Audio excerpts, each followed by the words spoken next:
What's up, guys? Welcome back to r/malicious compliance. If you're new around here, I'm Uncle Reddit. Just got done uploading tomorrow morning's Tales from Tech Support, so if you get a chance and you feel like listening to some tech support stories, hop on over to the other channel. It's Storytime with Uncle Reddit. TFTS is on the logo, so yeah, check it on out. I appreciate it. Let's get into it. Get corporate involved over something minor? If you insist, enjoy that negative rating. This happened last night, but the results played out this morning. I was parked at our yard in Dallas and didn't feel like walking a mile to go get food, 90 plus degrees at 8:30 p.m. Why, Mother Nature? So I ordered a pizza to be delivered to our yard so I could snag it from the guard shack and munch away. Placed the order online and paid, and was informed that it would be about 55 minutes for delivery. Okay, cool. No big deal. I can relax and wait for the call that food has arrived. I even confirmed with the store about the address and making sure they called me or had the guard call me when they got there, to which the lady told me it was cool. Fast forward to 10:05, I get a text telling me that the delivery was passed off to DoorDash and they would be there in a few minutes. Okay, not who I anticipated, but alright. 10:15 rolls around and I get another text telling me they couldn't find the address, so they were taking it back to the store. Not cool. I called the store and asked for the manager. She started off rude and stayed there. Sir, our delivery driver couldn't find your location, so we had her bring it back to our store. You need to provide a better address.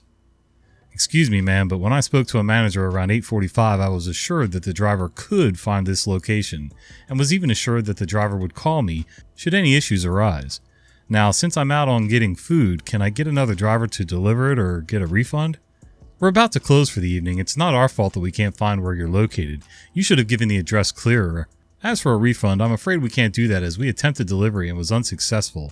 If you want, you can call corporate and take the issue up with them. Good luck. Click. The snarky undertones came through loud and clear. Oh, it's on. Called corporate office, and while on the phone with them, I left a scathing 1-star review on their page. Corporate lady was the complete opposite of snarky B at the restaurant. She assured me that it would be dealt with, and she will get to the bottom of things. Fast forward to this morning, about 2 hours before I posted this, I get a call from that same store.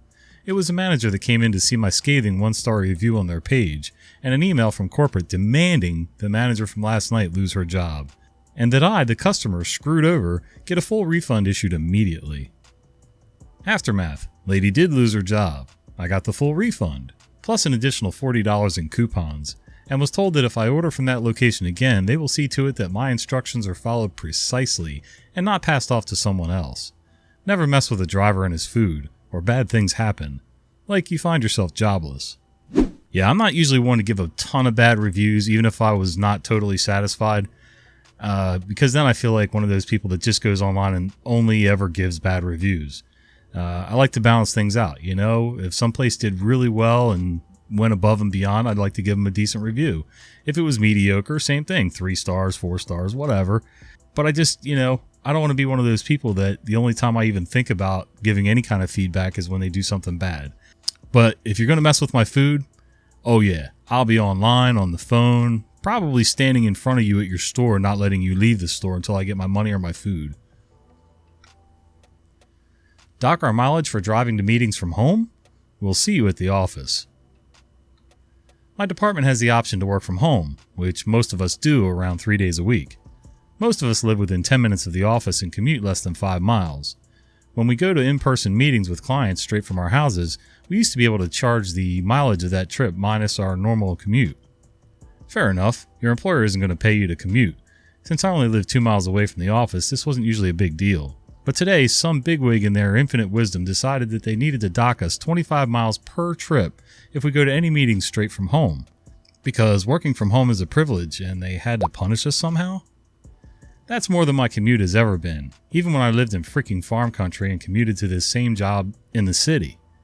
And the trips to my meetings are almost never in excess of 25 miles even round trip, so basically we won't be getting reimbursed for our trips, unless the total miles for the day is over 50 miles. Everyone is livid, especially now that gas costs a fortune. Our mileage checks weren't even outrageous to begin with. I was making maybe an extra $30 every 2 weeks, and the funniest part? We're allowed to work part of the day from home and part of it from the office, so from now on, We're all going to be stopping at the office for a hot minute before we go to meetings, costing us maybe an extra 10 minutes out of our day so we can get paid for doing our jobs. Never mind the fact that many of the distances to meetings are even shorter when we go straight from our houses because our client group is assigned geographically based on where we live to be more efficient and, I don't know, save on mileage? My entire office, including my boss and even the department head, are in on this malicious compliance, and it's going to be glorious. Corporate wasn't happy to save 2 miles off a trip? Okay, well now I get to charge the full distance of my trip as a stupidity tax. Yep, that makes absolutely no sense. Instead of trying to get one of the bean counters to actually sit down and figure out the rough costs, figure out the pros and cons of each, and nope, just jump right in with both feet and just cut it off and piss everybody off and actually end up spending more money in the long run. Genius. I have to pay for that 10-cent personal call charge? Done. Back in the days before unlimited mobile phone calling plans and long distance, I had a company-paid flip phone. There were all kinds of fussy rules attached to using it. No texting, even though texting was free. No long-distance calls, with one exception as I'll explain below. No special ringtones, and no using the camera. Like I said, fussy rules. The one exception to the no long-distance calls rule was for travel. In my job, I rarely would have to travel to a different calling area, i.e. roaming. But if I did, I was permitted one long-distance call per day to call home. That's it. So the day came when I had to travel and stay overnight in a hotel for work. When I arrived at the hotel, I called my wife to let her know I arrived and spent a couple of minutes talking to my kids. Got some supper, did some work in front of the TV in the hotel room, and went to bed. The next day, while at the conference I was attending, I got a call from my home office. As I was in a large hotel, the call dropped, so I had to call back. Didn't think anything of it. Went back to my session and enjoyed the speaker. Later, after I got back to the hotel, I called home to say goodnight to the kids. Got the answering machine and left a message. Didn't think anything of that either. The next day, I returned and went on with my life. At the end of the month, I got a call from finance. Brother P, it's finance supervisor. I'm just reviewing your latest cell phone bill and it shows an unauthorized long-distance call. Really? What was the date? April 3rd. You made a call to my office number at 9:20 a.m., then another one to my home number at 6:15 p.m. Oh yeah, that's when I was at a conference. The first call was to me from the office, but I got cut off and had to call back. I called home from the hotel later. So how would you like to reimburse us for the call? I beg your pardon? What? The second call. You have to reimburse for the unauthorized long-distance call. You have an expense claim from the conference in, so I can deduct it from that, or you can pay directly. How much are we talking about? 10 cents. 10 cents? 10 cents. Would you like that deducted from your expense claim? I thought I was being punked. Seriously, I sat in stunned silence for a few moments. No, you know what? I'll pay you directly, I said, and wished the supervisor a pleasant day. I opened my drawer where I had some spare change, took 2 nickels, taped them to a sheet of 8.5 by 11 paper and wrote, "For cell phone charge," and my name. I then took a company envelope, addressed it to the finance office in a different building, walking distance away, folded the sheet of paper and put it in the envelope. I put the envelope in the outgoing mail tray, the postage for which would be paid by the company. A few days later, I got a call from the comptroller herself. 3 pay grades above me and usually wouldn't interact with someone on my level. Apparently, the supervisor complained about me. What's with the nickels? I explained the situation, told her the supervisor had insisted that I pay the 10-cent charge, and I complied. She laughed out loud. The paper, envelope, and postage had cost the company more than what they recovered. The following month, the finance department updated the cell phone policy. From then on, only long-distance charges in excess of $10 had to be reimbursed. Dude, even back then, that's ridiculous. That is crazy. First of all, he was following the rules because he was traveling and at a conference. Second of all, why would you get on an employee over 10 cents? Like, seriously. I guarantee you there's more waste on that guy's desk than this guy did on that phone call. Oh, man.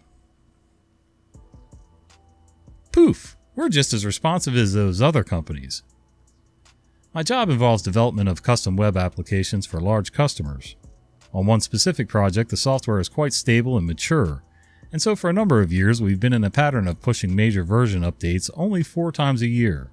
For smaller changes in between major releases, we would release hot fixes. In reality, they were mostly usability tweaks and small features requested by the customer.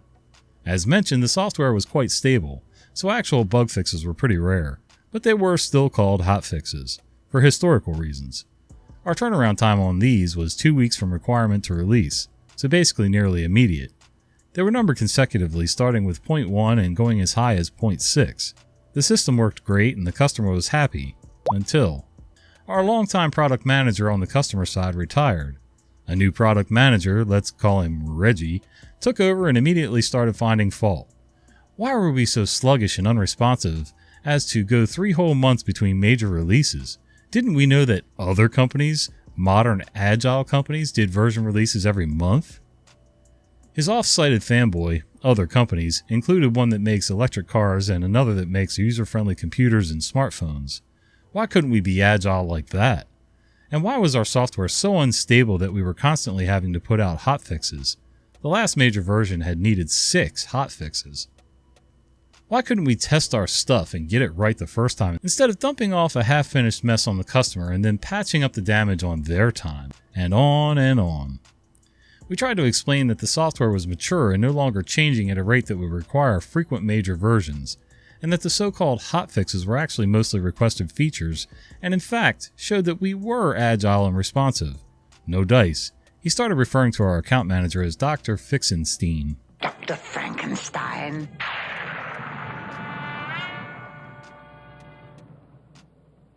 Frankenstein. You're putting me on. No, it's pronounced Frankenstein. He demanded that we begin a monthly release cycle to be agile and enter the 21st century, and that we finish our software before releasing. No more hotfixes. You can probably see where this is going. Suddenly, the things we used to call hotfixes, we rebranded as major releases, and instead of a 2-week cycle, we started doing them only once a month. Everyone on our team was happier because it meant the number of late-night deployment windows was cut in half, and it turned out Reggie was ecstatic. From constantly finding fault, he became our biggest fan. It's been nearly 3 years now, and he still likes to tell the story about how we immediately responded to his constructive criticism and retooled our whole process for him. We even use him as a reference now when we're bidding out other work. No one at the customer has ever put it together that the only real change, in response to his feedback, was that fulfillment of new feature requests now takes twice as long as it used to. Pure genius. That was absolutely genius, because not only is Reggie happy now, like you said, everybody's not quite as overworked. You've got some more time if you need it. You probably don't because you guys seem to know what you're doing. But if you needed that extra time to get something done, fix some bugs or whatever, you got it.